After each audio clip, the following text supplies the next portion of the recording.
Hello everyone and welcome back to SK Monikis and we're back again with another topic in simple harmonic motion और आज damped oscillation के discussion होगी। Since अभी तक हम लोगों ने जो भी ऑसिलेशन कंसिडर किया था वहां पे एक चीज अगर आप देखोगे कि सिस्टम पे कोई नॉन कंजर्वेटिव फोर्सेस एक्ट नहीं कर रही थी, इसीलिए जो एनर्जी थी ये कांस्टेंट थी। मतलब आप किसी भी टाइम इंस्टेंट पे देखो टोटल मैकेनिकल एनर्जी की वैल्यू आपको सेम मिलेगी।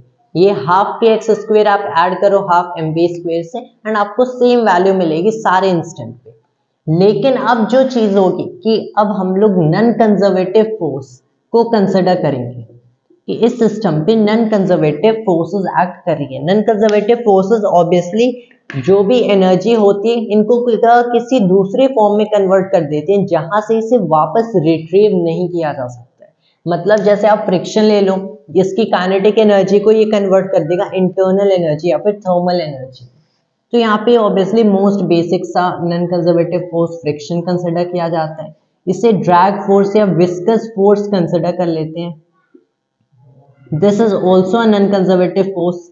तो जब ऐसे फोर्सेस सिस्टम पे एक्ट करते हैं तो ये वैल्यू नॉन जीरो होती है। मतलब टाइम के साथ एनर्जी चेंज होती है, टोटल मैकेनिकल एनर्जी चेंज होती है। रिमेंबर टोटल मैकेनिकल एनर्जी वो एनर्जी है विच कैन बी कन्वर्टेड। जो भी आप एनर्जी देखते हो जैसे काइनेटिक एनर्जी, पोटेंशियल एनर्जी, ये सारी टोटल मैकेनिकल एनर्जी में इसलिए आती है क्योंकि ये मैकेनिकल वर्क करने के लिए रिस्पॉन्सिबल है। लेकिन नॉन कंजर्वेटिव फोर्सेस के केस में यहां से टोटल मैकेनिकल एनर्जी का लॉस होता है। ऑब्वियसली टोटल एनर्जी आप देखो अभी भी कांस्टेंट है, इसको इंटरनल एनर्जी के साथ ऐड करो सारे इंस्टेंट पे सेम होगा, लेकिन इंटरनल एनर्जी इसको मैकेनिकल वर्क करने के लिए यूज नहीं किया जा सकता। That is the thing that's going on here. Total mechanical energy की टाइम डेरिवेटिव नॉन जीरो होगी। इन केसेस में क्या होता है, ऐसी ऑसिलेशंस जहां पे कुछ नॉन कंजर्वेटिव फोर्सेस की वजह से क्या होता है, एम्पलीट्यूड ऑफ मोशन डिक्रीज होता है। तो ऐसे काइंड के ऑसिलेशन को हम लोग बोलते हैं damped oscillation, damped oscillations. And this process और फेनोमेना आप डैम्पिंग कह सकते हो। या एक एग्जांपल लेते हैं, समथिंग लाइक दिस। आपके पास यहाँ पे ब्लॉक है, जैसे मास m का ही ले लिया आपने। यहाँ पे अब मैंने क्या देखा कि what is going on over here, friction act कर रहा है as this block is sliding. मैंने इसे ऑसिलेशन में सेट कर दिया विद एन एम्पलीट्यूड ए, ये ऑसिलेट कर रहा है लेकिन फ्रिक्शन यहाँ पे एक्ट कर रहा है। फ्रिक्शन एक्ट कर रहा है, हमें पता है फ्रिक्शन क्या करेगा, इसकी काइनेटिक एनर्जी को चेंज कर देगा into what, into internal energy. तो यहाँ पे basically at each and every instant आप देखोगे तीन एनर्जीज होंगी, half k x square, half m v square and इसके साथ इंटरनल एनर्जी जो कि इंक्रीज होती जाएगी एंड ये दोनों एनर्जीज डिक्रीज होती जाएगी। तो यहाँ पे ये ऑब्वियसली कंट्रीब्यूट करती हैं to total mechanical energy decrease हो रही है, इंटरनल एनर्जी इंक्रीज हो रही है। तो यहाँ पे हम लोग एक बेसिक सा और लेट्स से एग्जांपल कंसिडर करते हैं कि ऐसे डैम्पिंग में जहाँ पे जो डैम्पिंग फोर्स है से मैंने लाइक रिप्रेजेंट कर दिया, चलो माइनस बी वी। बहुत सारी ऐसी सिचुएशंस आती हैं जहाँ पे अगर हम लोग कंसिडर करें कि जो फोर्स होता है ये डायरेक्टली प्रोपोर्शनल आप कह सकते हो तो द वेलोसिटी जिससे किसी भी इंस्टेंट पे ये बॉडी या फिर ऐसी कोई भी दूसरी बॉडी है जहाँ पे नॉन कंजर्वेटिव फोर्स एक्ट कर रही है प्रोपोर्शनल होती है। इसके प्रोपोर्शनल होती है ऑब्वियसली इक्वल नहीं होती। तो एक कांस्टेंट यहाँ पे डैम्पिंग कांस्टेंट हम लोगों ने लगा दिया, माइनस साइन इसलिए क्योंकि ये नॉन कंजर्वेटिव फोर्स है। Most of the time, not in fact all the time but most of the time non conservative force dissipative forces होती हैं।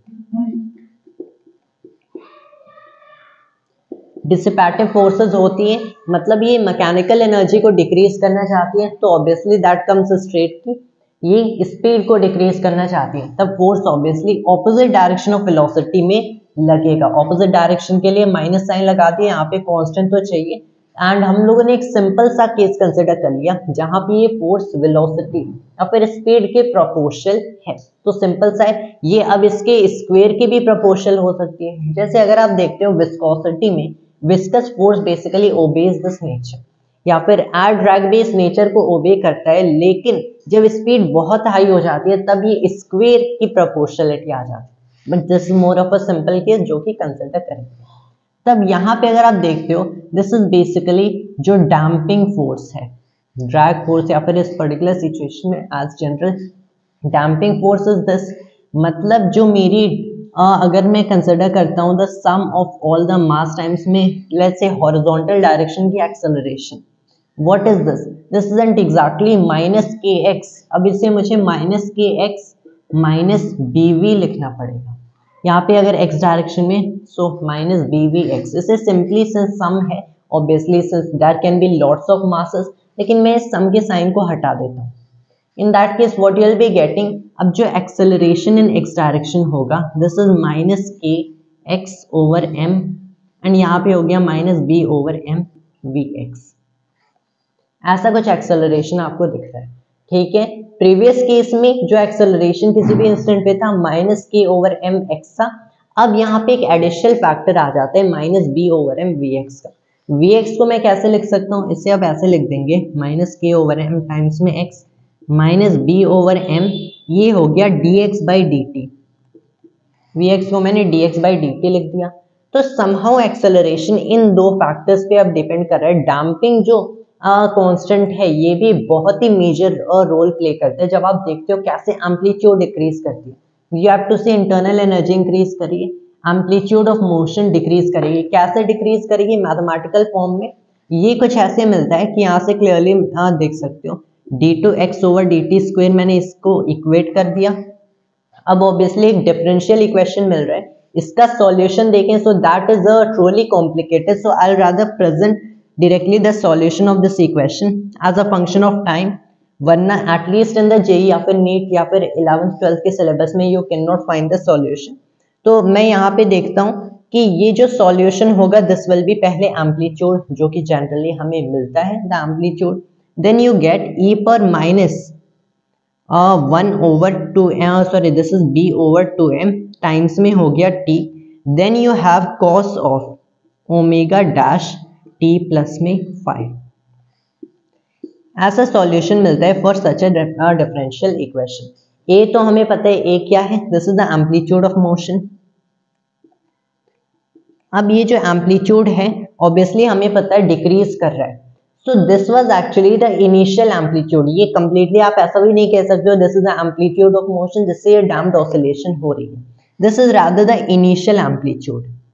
एम्पलीट्यूड ऑफ दिस मोशन क्या है, instant wise basically instantaneous amplitude exist करेगा कि इस instant पे आप इतनी एम्पलीट्यूड कह सकते हो कि इस इंस्टेंट पे अब आपने ड्रैग फोर्स या डैम्पिंग फोर्स हटा दिया तो इतने एम्पलीट्यूड के साथ ये फर्दर ऑसिलेशन करती है, लेकिन ये भी डिक्रीज करे। It is something like the concept of instantaneous velocity.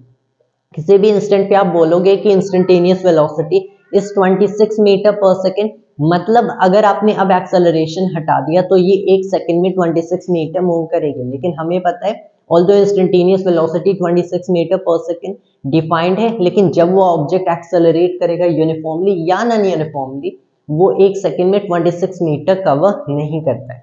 तो ज्यादा ही इंस्टेंट वाइज डिपेंड करता है, बहुत ही छोटे टाइम स्केल को, जैसे I told in a video कि आप इसको 26 मीटर पर सेकंड को ऐसे समझ सकते हो, इसको in a small system of units cover कर लो and then you can easily understand instantaneous velocity का एग्जैक्ट मतलब क्या होता है।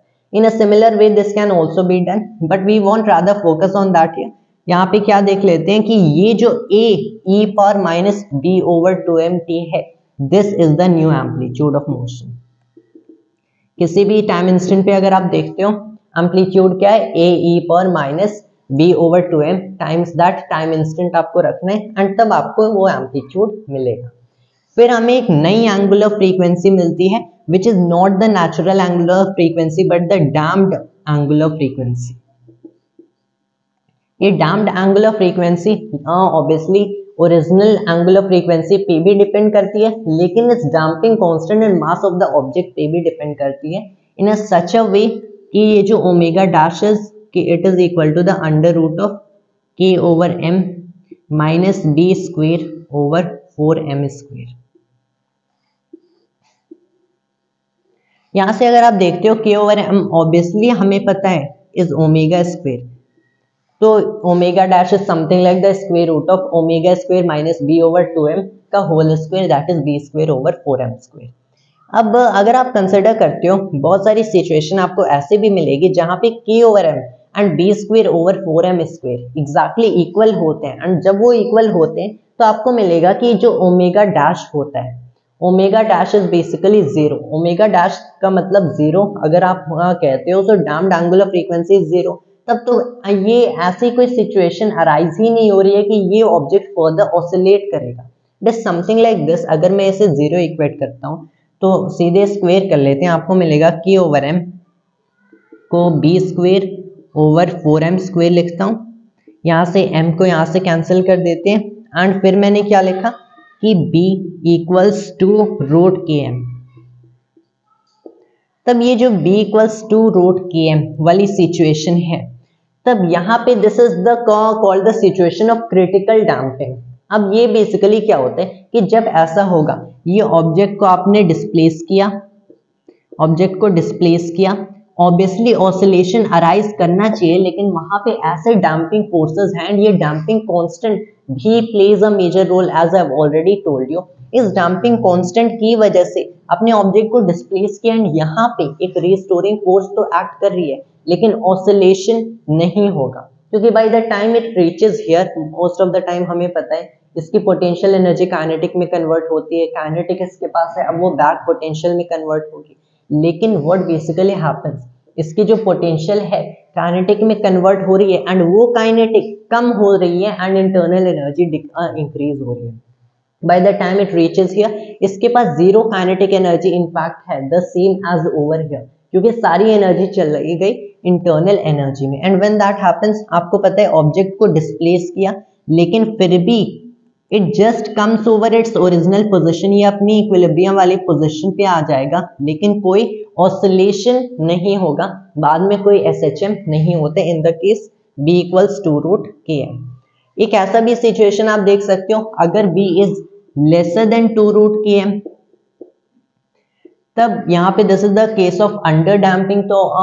तो उस सिचुएशन में ऑब्वियसली आप देख सकते हो कि all these equations which I have written over here, इस एम्पलीट्यूड के साथ at each and every instant of time ये oscillation होगा, which will be decreasing with time, क्योंकि यहाँ पे पावर में of exponential you are seeing time is there, जैसे टाइम इंक्रीज होगा ये डिक्रीज होगा, एंड यू कैन सी जो एम्पलीट्यूड होगा वो भी डिक्रीज होगा। इस सिचुएशन में oscillation occurs,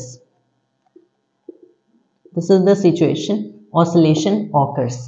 एक ऐसी भी सिचुएशन आ सकती है जहां पे b इस वैल्यू से भी बड़ा होगा, ऑब्वियसली हमें पता है इस वैल्यू के इक्वल होगा, वहां पे तो ऑब्जेक्ट को डिस्प्लेस करने के बाद ऑब्जेक्ट वापस आ गया, लेकिन कोई ऑसिलेशन नहीं हुआ। अगर b इस वैल्यू से भी बड़ा होगा, उस केस में क्या होता है, दिस इज द सिचुएशन जहां पे डिस्प्लेसमेंट है, आपने अभी भी ऑब्जेक्ट को डिस्प्लेस किया, अभी भी कोई ऑसिलेशन नहीं आया। ऑब्वियसली हमें पता है अगर इक्वल वैल्यू पे कोई ऑसिलेशन नहीं आएगा तो ग्रेटर वैल्यू पे कैसे आ सकता है। लेकिन अब डिफरेंस क्या बेसिकली होगा, इन दोनों सिचुएशंस में बहुत ज्यादा डिफरेंस नहीं होगा, डिफरेंस ये होगा कि अब इसका जो रेट ऑफ मोशन है ये और भी डिक्रीज कर गया, इस सिचुएशन में रेट ऑफ मोशन और भी डिक्रीज कर गया, क्योंकि अब और तेजी से ये नॉन कंजर्वेटिव फोर्स क्या कर रहे हैं, डैम्पिंग फोर्स क्या कर रहे हैं, इस काइनेटिक या पोटेंशियल एनर्जी को इंटरनल एनर्जी में कन्वर्ट कर रहा है। व्हेन दैट हैपेंस, तो ये ऑब्जेक्ट वापस अपनी इक्विलिब्रियम पोजीशन पे तो आएगा, लेकिन इसके कंपैरिजन में वेयर देयर इज इक्वालिटी और स्लोली आएगा। सो दैट इज ये तीनों सिचुएशंस यू हैव टू सी। यहाँ पे बेसिकली क्या होगा, डिस्प्लेस किया, कोई ऑसिलेशन नहीं होगी, ये वापस उस पोजीशन पे आके रुक जाएगा, यहाँ पे ऑसिलेशन होती रहेगी, एंड लेकिन after some time again oscillation कम होती जाएगी, एम्पलीट्यूड कम होता जाएगा, देन इट विल स्टॉप। तो तीनों सिचुएशन में स्टॉप तो होगा। यहाँ पे बेसिकली क्या होगा, कोई ऑसिलेशन नहीं, डिस्प्लेसमेंट होगी भी तो, लेकिन रेट ऑफ मोशन बहुत ज्यादा फॉल कर जाएगा। So this equation this won't exactly matter that much, rather इस सिचुएशन में जो डैम्प्ड एंगुलर फ्रीक्वेंसी का इक्वेशन होता है that is what matters, that is under root of omega square minus b over 2m का whole square. This is the situation of a damped oscillation. Then there comes a situation जिसे forced oscillation कहते हैं। अगर मैंने somehow एक kind की forced oscillation create किया, मतलब ऑल्दो यहाँ पे डैम्प्ड ऑसिलेशन हो रहा है, लेकिन मैंने एक्सटर्नल फोर्स से एक एक्सटर्नल फोर्स एक्सर्ट किया जो कि इस फोर्स को ओवरकम करने की कोशिश करता है। अब ये जो एक्सटर्नल फोर्स होता है ये भी किसी भी एंगुलर फ्रीक्वेंसी पे अप्लाइड हो सकता है। कुछ सिचुएशन ऐसी आती हैं जहाँ पे ये जो एक्सटर्नल फोर्स की ये जो आप फोर्स एक्सर्ट कर रहे हो फोर्स्ड ऑसिलेशन में, तो ये जो एक्सटर्नल एंगुलर फ्रीक्वेंसी आप दे रहे हो इसकी ये इक्वल हो जाती है to the natural angular frequency which is the square root of k over m, and इस सिचुएशन को रेजोनेंस कहते हैं। Though this is all that is actually to damped oscillation, and then we'll be coming back again with more videos in future, and that was all for today, and thanks to all viewers.